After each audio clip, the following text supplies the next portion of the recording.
we exalt you, O God, for you are our only God, the true God, the God who has created everything, the God who has created each one of us, the God who has given us life, not only physical life, but eternal life.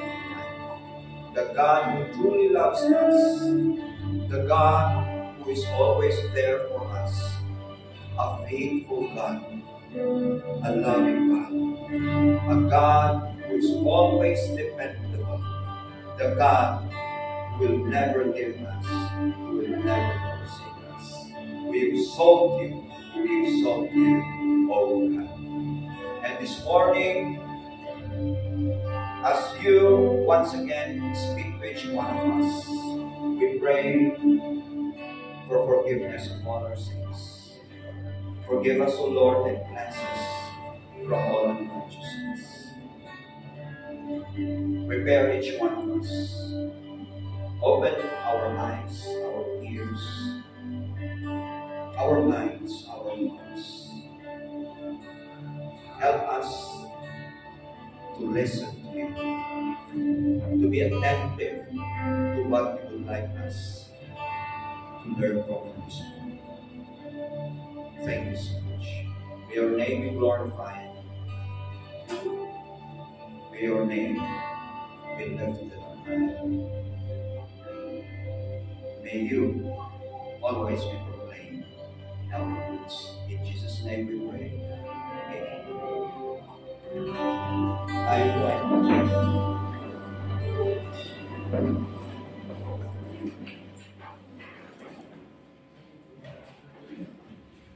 Kanina, habang ongoing yung testimony at yung ating pag-awit para sa ating Panginoon, naririnig ko na maraming mga upuan ang inaayos. Kaya ako ay nakatingin at nakita ko kung gaano tayo karami ngayong araw. Amen. Kaya ang kayo madalagan kakabsat, wag po kayo mag-alala kahit na medyo parang limited ang ating space ngayon. Malapit-lapit na. Luluwag na yung ating worship center. Amen. Ang bilis ng paggawa ng ating worship center. So, ang pinaka-importante dyan, ihanda natin palagi ang ating sarili at tayo rin ay mag-invite pa ng ating mga kakilala, lalo-lalo na yung membro ng ating pamilya. Para hindi sayang yung maluwag na worship center natin sa taas. Di ba? Yes. Para hindi masayang. So ngayon pa lang, ihanda na po natin ang ating mga kakilala, ang ating mga membro ng ating mga pamilya para sila ay magkiisa. Tuwing linggo, tayo ay sama-sama para sa bahing ng ating Diyos. So, naging-pasalamat talaga. Last Thursday, ano yung pinakasabi? Ako ay nag-ultrasound. Ultrasound. Hindi dito, okay? Kundi dito. Okay, so may nakikita kayo konting bukol dito. Matagal na yan na inaalagaan ko. Sabi ko, di ba dapat hindi ko alalahanin yan. Hayaan mo lang. Nandiyan lang yan. At yung result ng ultrasound, wala na talaga akong dapat alalahanin. Dahil ito pala ay ekstrang kaba lamang. Dito napunta yung kaba, hindi dito. Okay? So, madali lang alisin yan. Hindi lang yon, inayos pa yung mukha ko. Kaya kung may mga nakikita ko kayo mga medyo may itim-itim, inaayos ko yung mukha. Kaya, next week, huwag kayo mag-alala, mas bata po yung aking itsura. Ganun talaga katapat ang ating tips. At kahapon, kami rin ay nagpapasalamat dahil hinatid namin si York doon sa Bataan dahil doon siya magsimula yung first day employment niya. Yun nga, bilang mga magulang na first time na merong anak, lalo na ang bunso, ay siya ay maghihiwalay dahil sa trabaho, iba pala ang mararamdaman ng isang magulang. Okay? Andun yung excitement at the same time, andun yung paano kaya.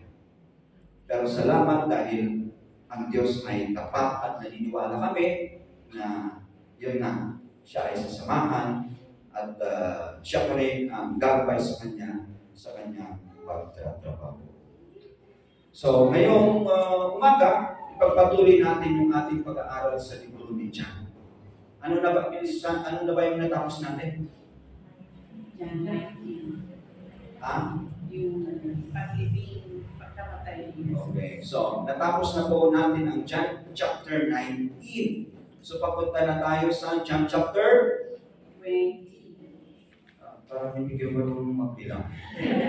Anong susunod sa 19? 20. Okay. So pupunta na tayo sa chapter 20 ng John.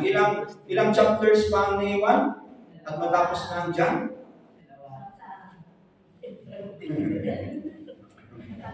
Magsisimula pa tayo ng 20 at may 21 pa. Okay, so bali parang 2 chapters pa. Matatapos natin yan. And hopefully, matatapos yan hanggang sa buwan ng July at by August, tinitignan natin kung ano na naman ang ating umpisahan na topic. Di ba? Ang saya-saya na talagang pinag-aaralan natin ang salita ng Diyos. So nakita natin last Sunday, ano yung nakita natin? Ang ating Panginoong Yesus ay namatay na at siya na ay ilibing. Huwag muna ay ilibing muna. Huwag kayong masyadong advance. Okay, so siya ay inilibing. At nakita natin yung mga involved dito sa kanyang kamatayan at sa kanyang pagkalibing.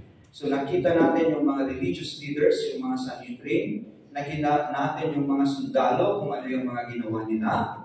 Di ba? Sino-sino pa yung ating nakita? Nakita natin yung mga secret na mga disciples. So sino po dito ang mga secret disciples ng ating Panginoon? Taas mo ang kamay.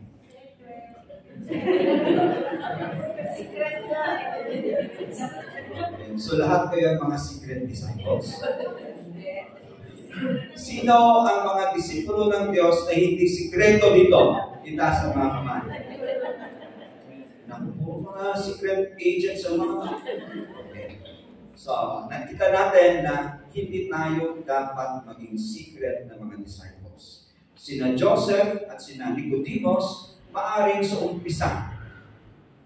Dahil nga sa kanilang posisyon, dahil nga sila ay tinitingala ng mga tao, ayaw nila na parang maging iba yung tingin ng tao sa kanila. Makita natin na medyo naging sikreto silang mga disciples.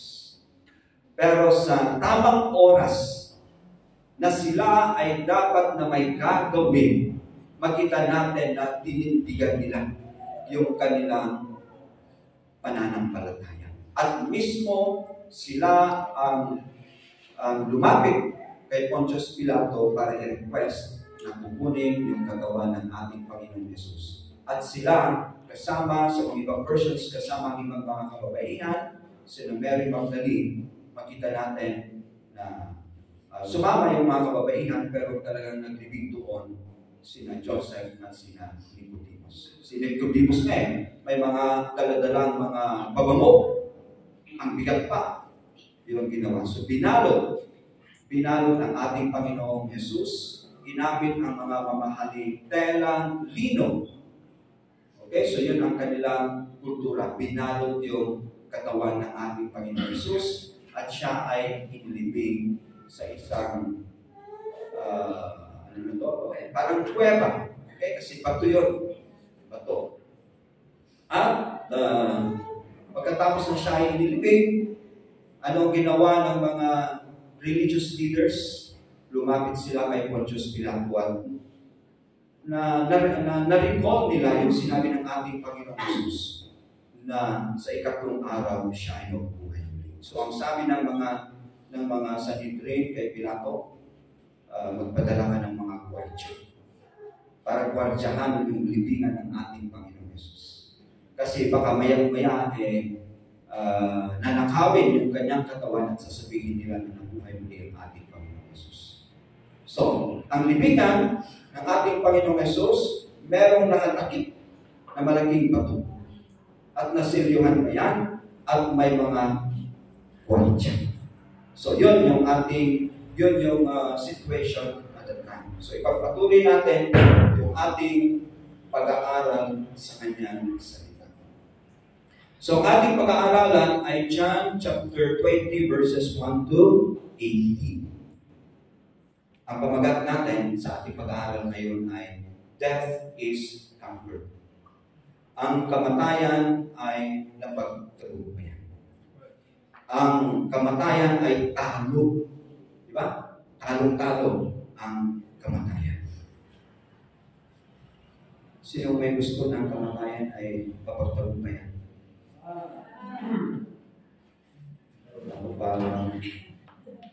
Good morning. Okay.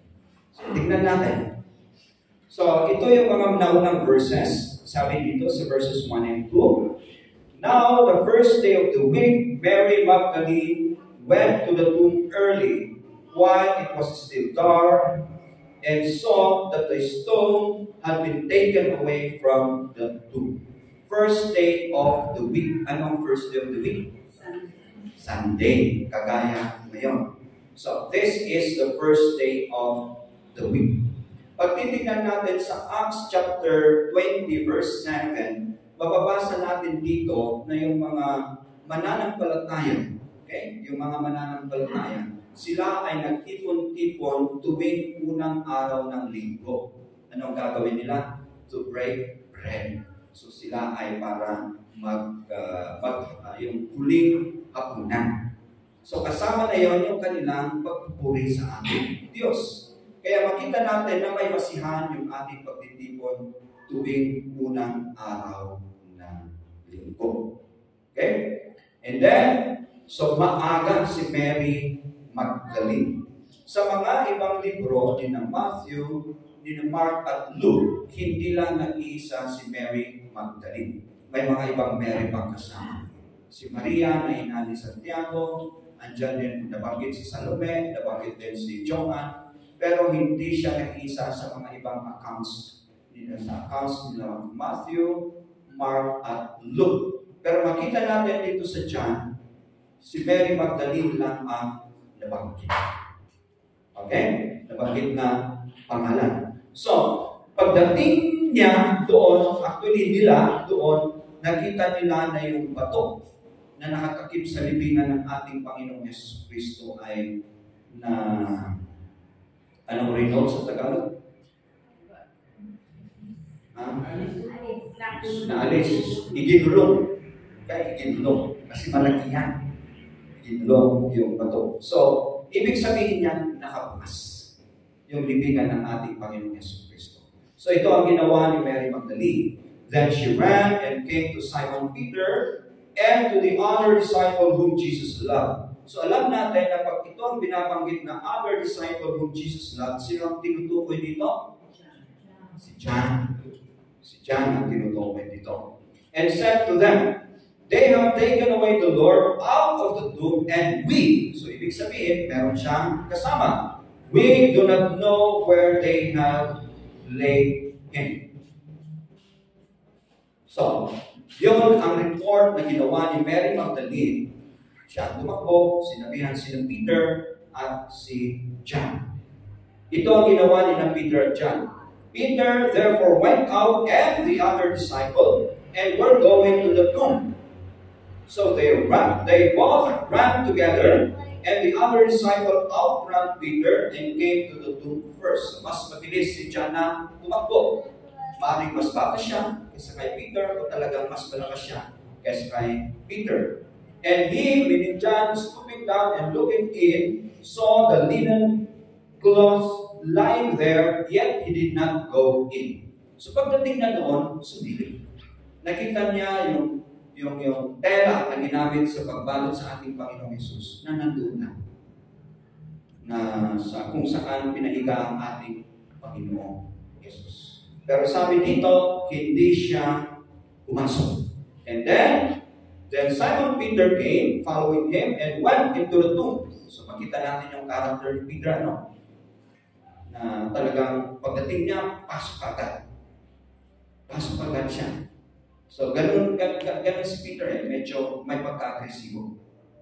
So, pasok siya, and he saw that the linen clothes lying there. So nakita rin kung ano yung nakita ni John nung sumilip siya.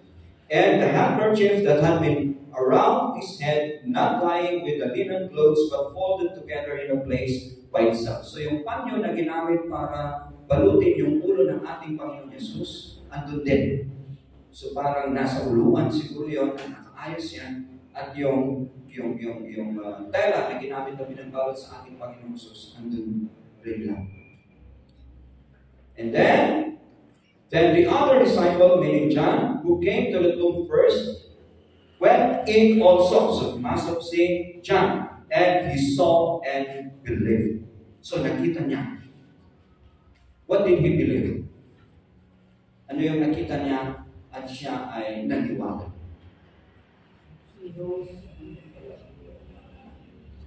Pagbabasahin natin yung susunod, sabi dito, for us yet they did not know the scripture that he must rise again from the dead. Sa oras na yon, hindi alam ni John at Peter yung nasa salita ng Diyos. O hindi pa nila naintindihang lubos kung ano yung nakasulat sa salita ng Diyos. Hindi nila alam na siya ay mabubuhay muli. Kaya nga, ang kanilang ginawa then the disciples went away again to their homes. Ang kanilang reaction ay umuwi. Dahil sa mga oras na yan, hindi pa nila naintindihan, hindi nila alam kung ano nga ang nangyari sa ating Panginoong Jesus Cristo. So pag titingnan natin yung konteksto, although may mga iba-ibang commentaries, John saw and believed that indeed wala doon ang katawan ng ating Panginoong Yesus Cristo as reported by Mary Magdalene. So umuwi sina John at Peter. Si Mary Magdalene, ito yung kanyang ginawa. But Mary stood outside the tomb weeping. So andun lang siya sa labas ng libingan. Umiiyak. And as she wept, she stooped down and looked into the tomb. Ang ginawa lang niya, doon umiiyak at tinitignan lang yung libingan.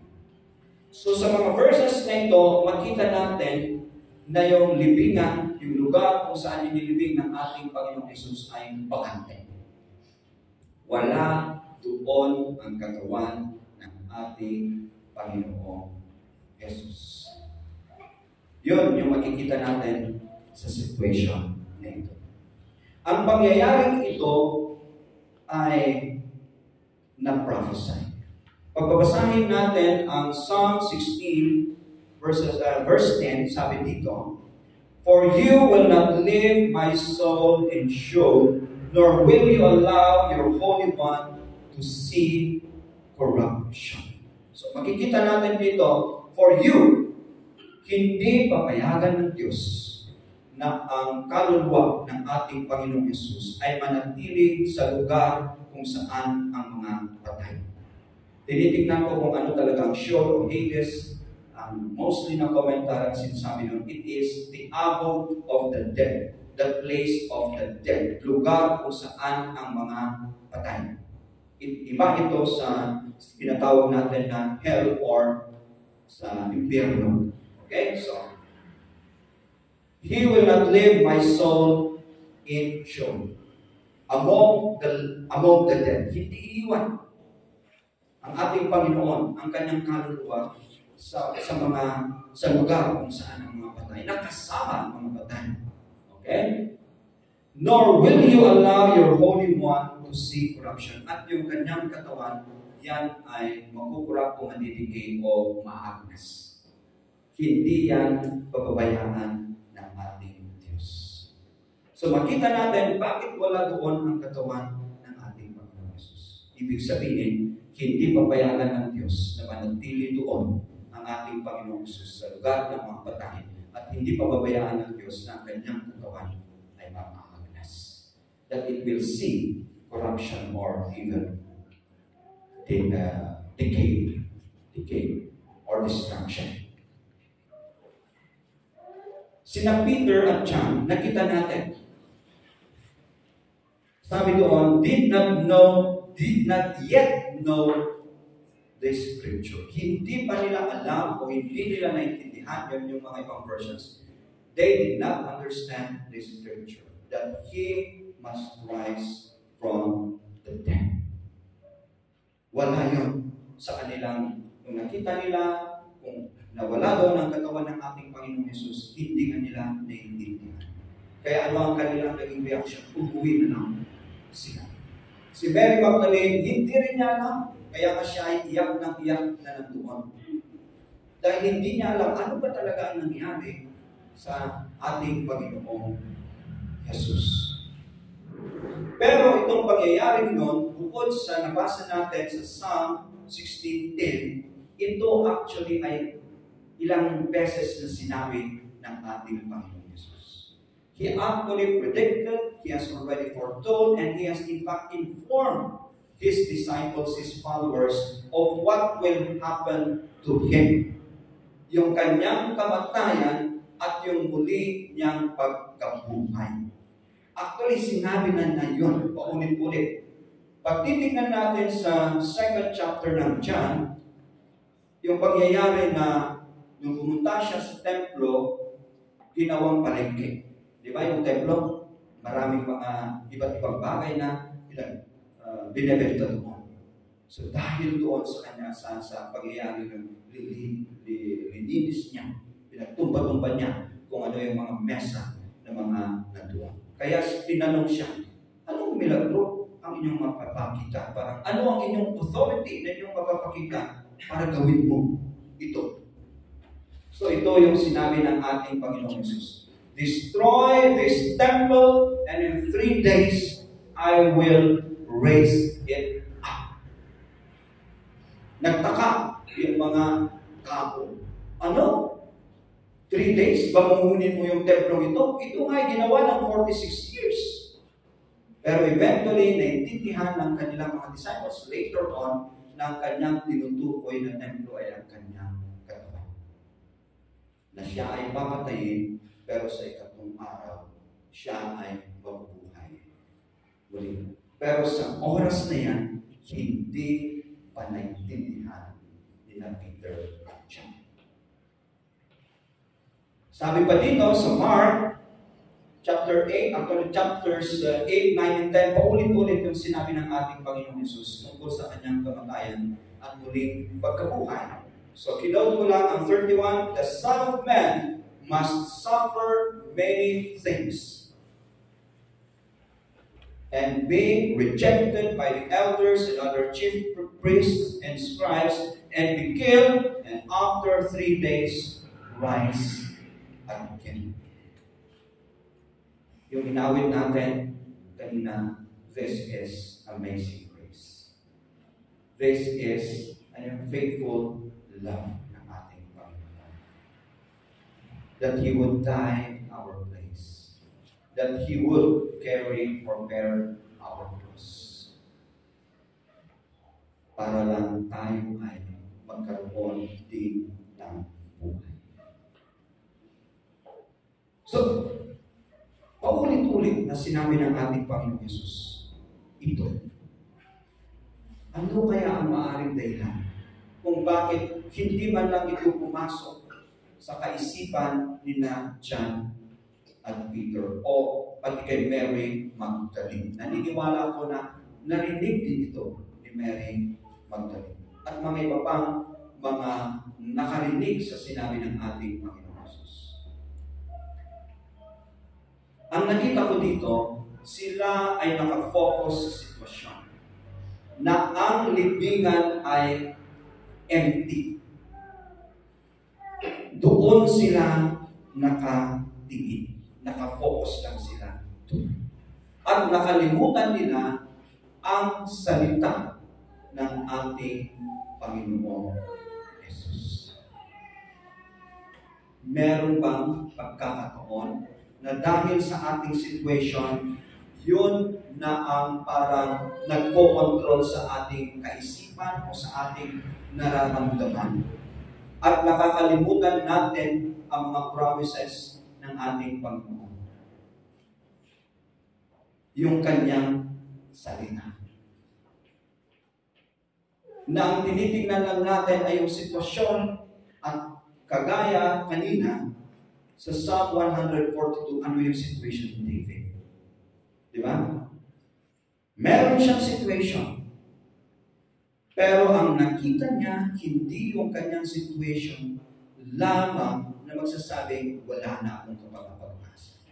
Wala na akong matatakbuhan. Wala nang tao na mag-encourage man lang sa akin.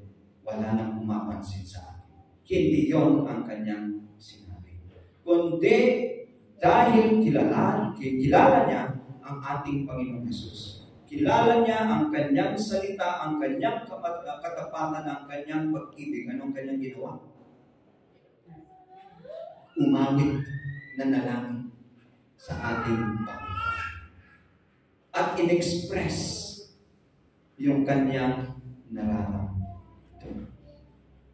At doon, sinabi pa rin niya na walang ibang totoong umiibig sa kanya, tapat sa kanya, kundi ang Diyos. Mga kapatid, ano bang sitwasyon meron tayo? Hindi po yun. Maaaring masasaktan tayo, maaaring hindi natin maintindihan at sinasabi natin na, Lord, ako naman ay mananampalataya. Nananalangin naman ako araw-araw, pero bakit ganito ang nangyayari? Maaaring sabihin natin yan sa simula. I-express natin sa Diyos yung totoo nating nararamdaman. Pero huwag natin kalimutan kung sino ang Diyos sa ating buhay. Kung gaano ka niya kamahal. Kung gaano siya katapat. So, ang empty tomb na ito, it assures us of the truthfulness or even the faithfulness of God, of Jesus Christ. Truthfulness of His teachings. Diba sabi doon, if you know the truth, then the truth shall set you free. Free from what? Mga alalahanin. Diba? Yung control ng situation sa atin. Sa mga maling katuruan na meron tayo. We will be set free from all of these things. So nung nag-testify kanina si Trent, sabi ko, wow, ito yun. The truthfulness of the teachings of Jesus Christ. The faithfulness of God as we read from His words. Diba? Habang binabasa ni Trent yung salita ng Diyos, lalo na nakikilala ang ating Diyos at nakikita niya yung pag-ibig ng Diyos sa kanya, yung kanyang katapatan sa kanya. Salita ng Diyos. Totoo yung sinabi ng ating Panginoong Jesucristo in 3 days. In 3 days, siya ay mabubuhay muli. Kaya ang limbingan, wala doon yung kanyang katawan. Panghawakan natin ang salita ng Diyos.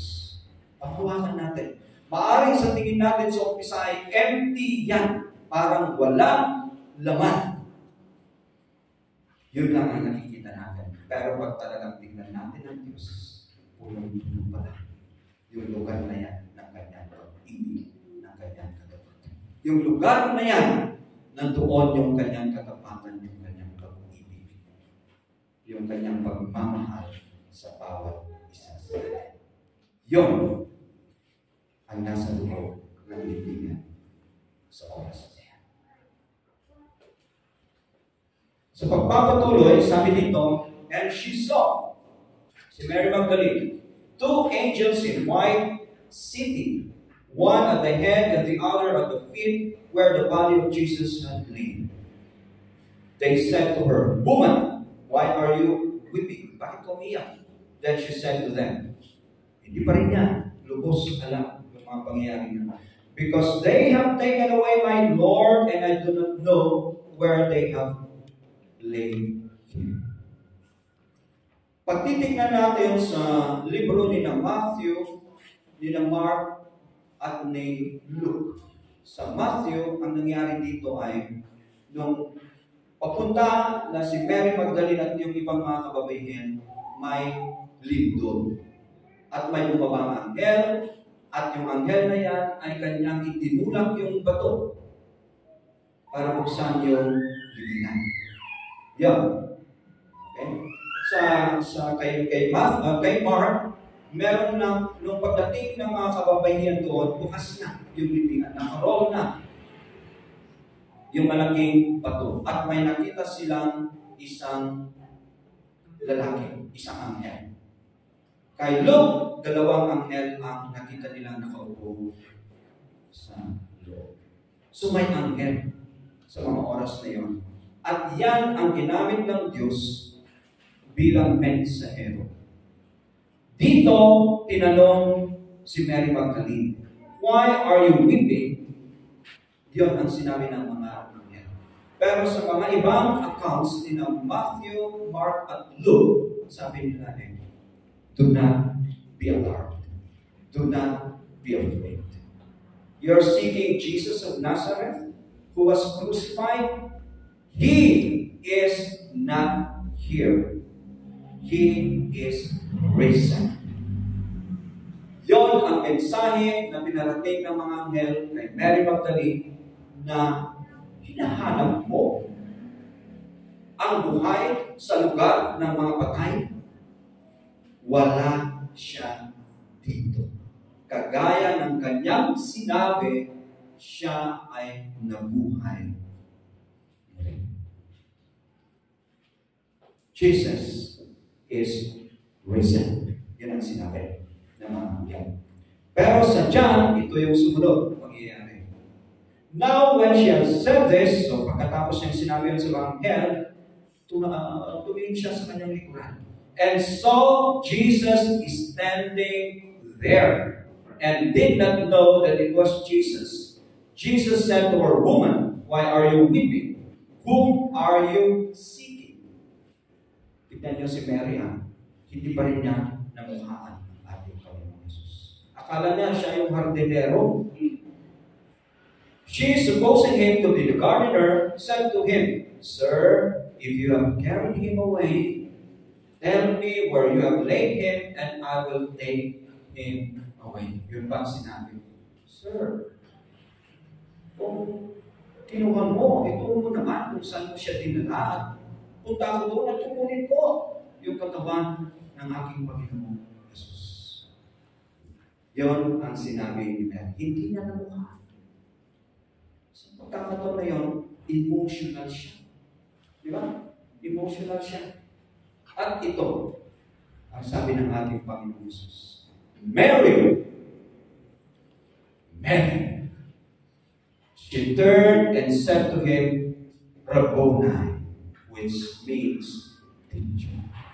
Nung narinig ni Mary yung kanyang pangalan, narinig niya yung boses ng ating Panginoong Jesus na tinatawag yung kanyang pangalan, kagaya ng pagtawag sa pangalan ni Dren at ni Seth. Sinabi ni Dren kanina, natauhan siya. Nagkilala niya ang ating Panginoon. Minsan ganun tayo Dahil sa sitwasyon, yung tinitingnan lang natin, yung sitwasyon na yan, at iyak tayo ng iyak, emotional tayo, maaaring galit na galit tayo dahil sa sitwasyon na yan, at marami na tayong sinasabi.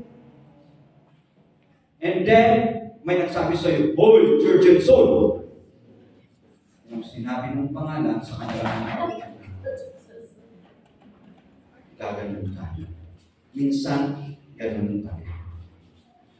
Salita tayo ng salita kung ano ang ating sinasabi dahil sa sitwasyon, matatauhan na lang tayo pag sabihin, Trevor!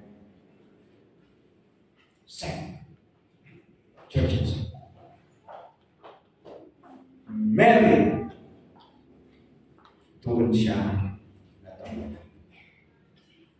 So makita natin dito that Christ is risen. And although Mary Magdalene did not recognize Him, and probably dahil yung kanyang feelings, sabi nga natin, minsan, love is blind. Di ba? Love is blind. Minsan, ganun din tayo. So at that time, talagang yung kanyang nararamdaman sa mga panahon na yun, parang nag-blur yung kanyang hindi niya nakilala. And take note na Jesus first appeared to Mary Magdalene. What a privilege. Sa Kanya unang nagpakita ang ating Panginoong Jesus. Hindi na namukhaan, pero yun ang privilege. The one to see the risen Christ first. Yan si Mary Magdalene. Sa book ni Mark, ganun din ang sinabi na sa Kanya unang nagpakita ang ating Panginoong Jesus. And because of her feelings, although nagpakita sa Kanya ang ating Panginoong Jesus, she failed to understand the event. And she failed to realize that Jesus is alive.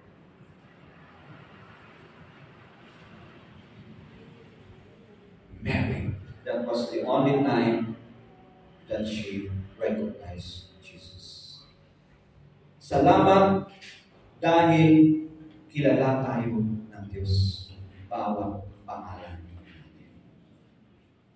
Nung pinag-aralan natin yung The Good Shepherd, sa chapter 10 ng John, sabi nga dito sa verse 3, to him the doorkeeper opens, and the sheep hear his voice, and he calls his own sheep by name and leads them out. Kapatid, kilala ng Diyos ang bawat isa sa atin. Alam na alam niya ang pangalan ng bawat isa sa atin. Ano ang ating sitwasyon?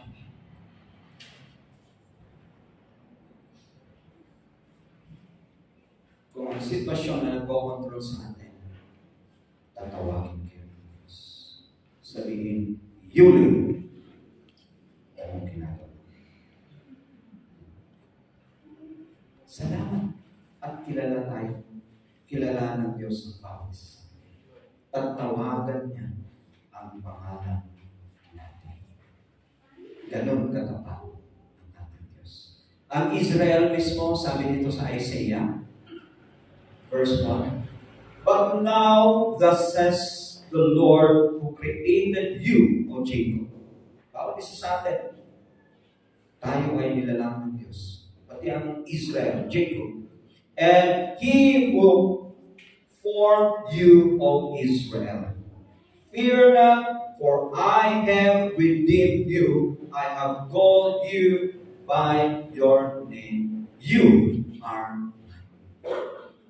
Sabihin din ng Diyos sa atin, fear not, for I have redeemed you. He is our Redeemer. Not only our Redeemer, He says, I have called you by your name, you are mine. Sa Diyos ba tayo? Pag-aari ba tayo ng Diyos? Amen. O pag-aari tayo ng ibang bagay? O ibang other powers? Kanino po tayo? Sabi ng Diyos sa Israel, you are mine. At naniniwala ko sa katapatan ng Diyos. Anuman ngayon ang nararanasan ng Israel, anuman ang maaaring sinasabi ng iba't ibang tao, tapat ng Diyos. Israel is God's.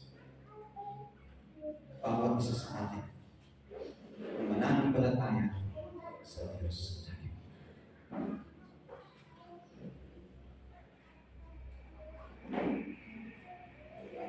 Isipin natin. Kamatayan. Kamatayan. Ang ating Diyos nabuhay muli. Bawat isa sa atin ay patay dahil sa ating mga kasalanan. The wages of sin is death. Yung inawin natin, tayo dapat ang mamatay. But God or Jesus bear our cross. He died for us. Siya ang nailibing. Dapat tayo. Pero makita natin dito na napagtagumpayan niya ang kamatayan. Talo ang kamatayan. And because of that, itong promise ng ating Diyos sa second part ng Romans 6:23. Yes, because of sin, we are supposed to be dead. But the gift of God is eternal life in Christ Jesus our Lord. Kayang ibigay ng ating Panginoon Jesus ang buhay na walang hanggan because He has risen from the dead. He has conquered death.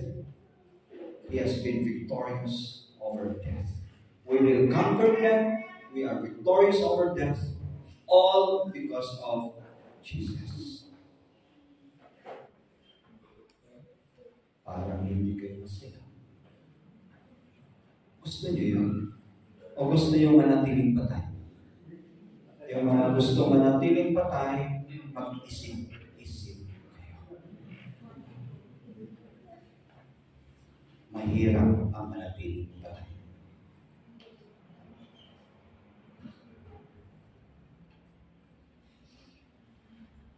Sa Matthew 27, verses 51 to 53, ito yung sinabi.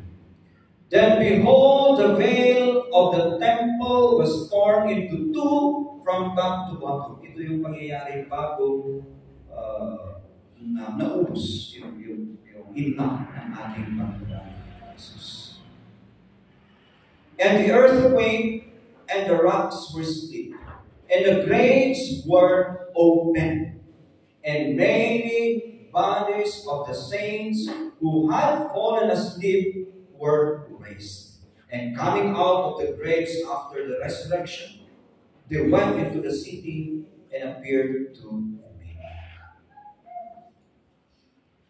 Darating din yung panahon, maaaring physically tayo mamamatay at tayo ay lumilibing. Yung ating libingan ay magiging empty. Gusto niyo? Amen. Na empty rin yung ating libingan. Mabubuksan yan at tayo ay mabubuhay muli. Gusto niyo yan? Mangyayari yan dahil sa ginawa ng ating Panginoong Jesus. Siya pa rin. Hindi tayo. Siya pa rin. Ginawa. And then sa John 11:25 to 26, ito naman. Nung kausap niya, si Martha. At ito yung sinabi ng ating Panginoong Jesus. I am the resurrection and the life. He who believes in me, though he may die, he shall live. And whoever lives and believes in me shall never die. Do you believe this? Yes. Do you believe? Naniniwala ba tayo? Dito, sa sinabi ng ating Panginoon Jesus, that He is the resurrection of the life. Yes, because He Himself has risen from the dead. He is victorious. He has conquered death. And so all we have to do, sabi dito, is believe in Him.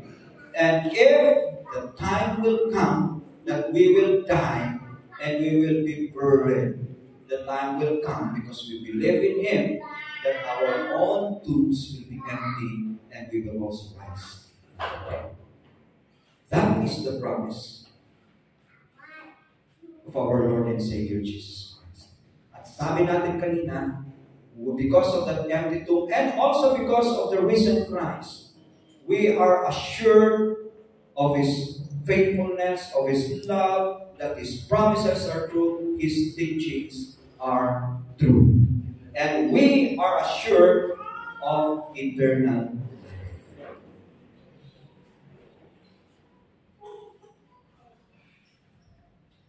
Sa last verses 17 to 18, Jesus said to her, "Do not cling to me, for I have not yet ascended to my Father, Ibig sabihin, Rabboni.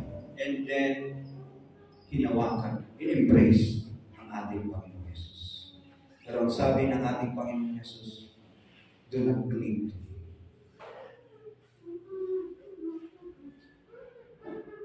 Aakyat pa ang ating Panginoon Jesus sa langit. Uupo sa kanang kamay ng ating Panginoon nasa langit. At doon, He will be interceding for us. Minsan, nakakling tayo sa mga physical na ating hinahawakan.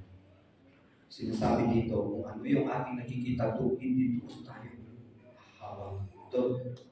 Hindi tayo doon magkling. Magkling tayo sa ating Panginoon Jesus, who has risen and has already ascended to Him. At ito ang sinabi ng ating Panginoon Jesus kay Mary. Go to my brethren and say to them, I am ascending to my Father and your Father and my God and your God. Mary Magdalene came and told the disciples that she had seen the Lord and that He had spoken these things to her. Pag titignan natin yung mga ibang accounts, nung sinabi ni Mary Magdalene na nakita niya ang ating Panginoon Jesus, yung mga ibang disciples, hindi sila naniwala. Hindi sila naniwala. So makita natin dito sa mga verses na ito, sabi ko ngayon, ano kaya ang makikita natin dito? Pero ang nakita ko dito ay ang totoong relasyon meron tayo sa Diyos. Totoong relasyon meron tayo sa ating Panginoon Jesus Cristo. Dahil ito yung kanyang sinabi. Dito lang niya sinabi, kasi dati-dati yung mga disciples, mga friends, yun ang tawag niya. Pero dito ang tawag niya, my brethren, my brothers and my sisters. Yun ang tawag ng ating Panginoong Jesus sa bawat isa sa atin. Kapatid, kapsan. Yan ang tawag ng ating Panginoong Jesus sa atin. And my Father, your Father. Ang kanyang Ama ay Ama natin. Yun ang relasyon natin sa ating Panginoon Jesus. And my God and your God. Yun ang totoo nating relasyon sa ating Diyos. He is our brother. And His Father is our Father. His God is our God.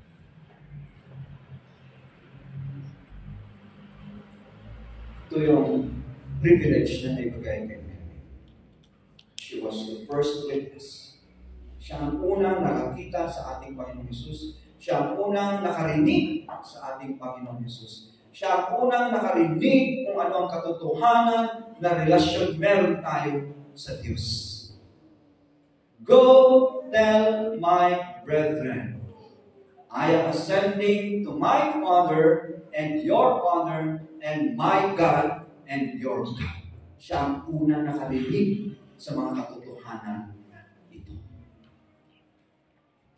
Kaya siya ang una na nag-testify sa mga katotohanan ito.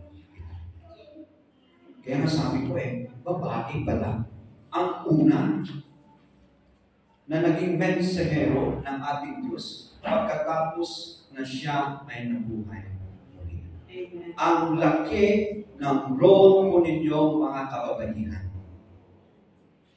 Ang laki ng role ninyo. At tayo mga kalalakihan, kung may sasabihin ang mga kababaihan tungkol sa ating Panginoong Hesus, maniwala tayo. Maniwala tayo. Hindi gaya ng mga ibang disciples, they did not believe her. Yun yung reaction ng mga iba. Kailangan magpakita mismo ang ating Panginoong Hesus sa kanila. Kaya makikita natin dito yung relasyon natin. Noong una, ito yung ating relasyon sa Diyos. Yung ating status, yung ating situation. Sabi dito sons of disobedience. We were dead in our trespasses and sins. Lagi tayong patay dahil sa ating mga kasalanan. Dahil noon, ang ating buhay ito, according to the prince of the power of the air, the spirit who now works in the sons of disobedience, sons and daughters, among whom we also once conducted ourselves. So noon, alam natin kung ano yung ating buhay. Dati nating buhay. Meron bang pagbabago pala? Alam nyo ba? Maalala nyo ba ninyo yung dating pamumuhay? At kung kumusta na ang inyong pamumuhay ngayon? Meron bang pagbabago? O nanatili ba tayong dead in trespasses and sins? Nanatili ba tayong sons, daughters of disobedience? At sabi pa dito, once conducted ourselves in the lust of our flesh, fulfilling the desires of the flesh and of the mind, and were by nature children of wrath. Yun po tayo noon. At salamat dahil sa ginawa ng ating Panginoon Yesus Cristo. The tomb is empty. He is alive. And He has declared the true relationship that we have with Him and the Father. As many as received Him, to them He gave the right to become, sign natin, children of God, to those who believe in Him. Children of God. Are you? Children of God? Amen. Yan ang sabi. This relationship mentioned by Jesus Christ assures us of our status. Yung ating tinatayuan na totoo nga tayo ay anak ng Diyos. Amen. Sabihin mo sa inyong katabi kung sino siya. Sabihin niyo.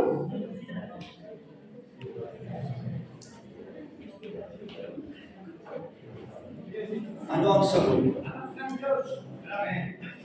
Amen. Anak ka ng Diyos. Bible. Naiba na nagbibigay ito. Salamat at ngayon masaya na tayo. Kanina parang pinapagalitan ko ang hindi ko alam. Pero ngayon, kayo na ay tumatawag. So makita natin. Ito ang sinabi sa 1 Corinthians chapter 15, verses 12 to 17. Basahin nyo yung buong chapter nito. Pero titignan lang natin verses 12 to 17. Now, if Christ is preached that He has been raised from the dead, yun ang napag-aralan natin. At yun ang pinapaniwalaan natin. At yun ang dapat nating ituloy. That Christ has been raised from the dead. How did some among you say that there is no resurrection of the dead? Meron kasi ibang nagsasabing, hindi totoo yan. Walang muling pagkabuhay. But if there is no resurrection of the dead, kung walang muling pagkabuhay, then Christ is not risen. Hindi totoo yung ating pinag-aralan kanina.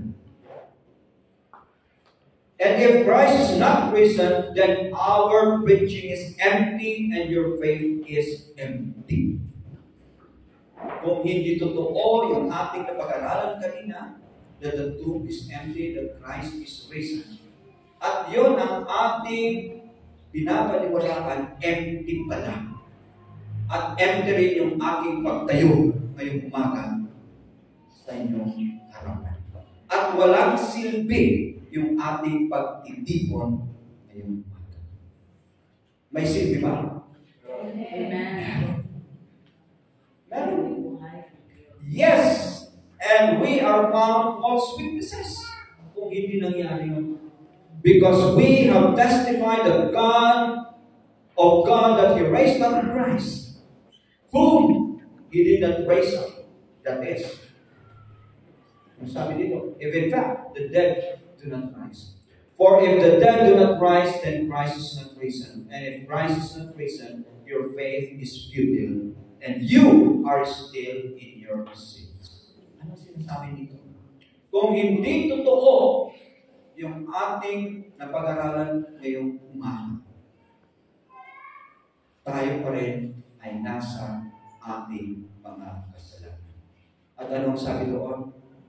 The wages of sin is death. We are all dead.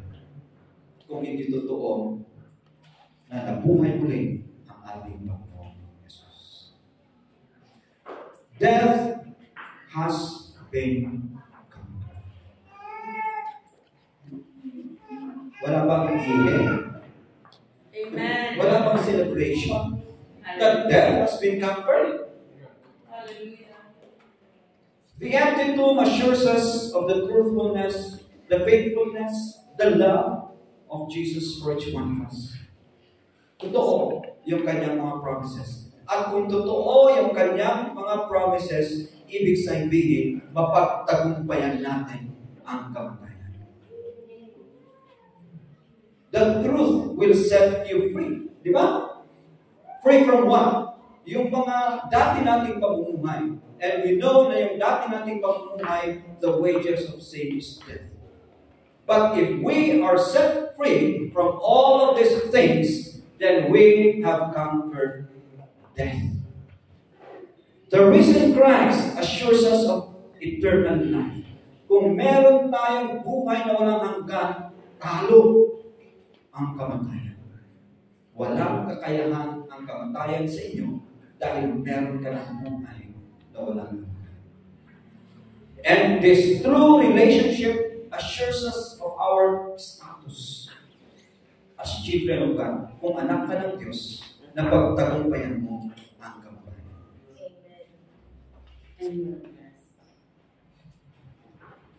Death has been conquered. Mga kapatid, kung meron pa rin sa atin ang nag-iisip-isip, ano ba ang kahalagahan ng ginawa ng ating Diyos sa cross?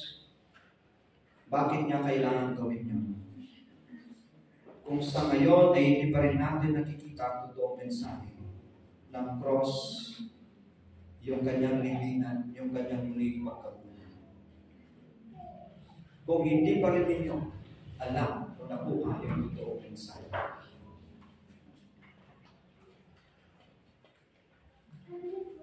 hindi ko alam kung anong mangyayari sa iyo. Hindi. Ang mangyayari sa iyo, wala kang buhay. Wala kang hindi mo pagtagumpayan. Yung inyong pagparito ay wala. Sinasayang mo ang inyong oras. Kaya talagang namnamin natin ang mga katotohanan ito. Namnamin natin mga kapatid, meron kang buhay na walang hanggan. Ikaw ay anak ng Diyos. Ikaw ay nasa kasama sa pamilya ng Diyos. and let us celebrate them. We should be happy. Whatever is your situation, you know that you are part of God's family. Temporary lang kung ano man ang nangyayari sa iyo. Habang tayo ng Diyos. Aming Panginoon, maraming salamat po sa mga katotohanan inyong ituturo ngayong umaga. We praise and thank you. Yes, we are sinners and we deserve to die. But thank you because of your great love for each one of us, because of your amazing grace, because of your faithfulness, because you are our God, the true living God. Thank you. Thank you, Lord Jesus Christ, for everything that you have done. Thank you for sacrificing your life so that each one of us here gathered will have and enjoy eternal life with you. Strengthen our faith. Keep us focused on this truth and help us to really face all the trials in life, knowing that we are victorious and that we are with you in all eternity. In Jesus' name we pray. Amen.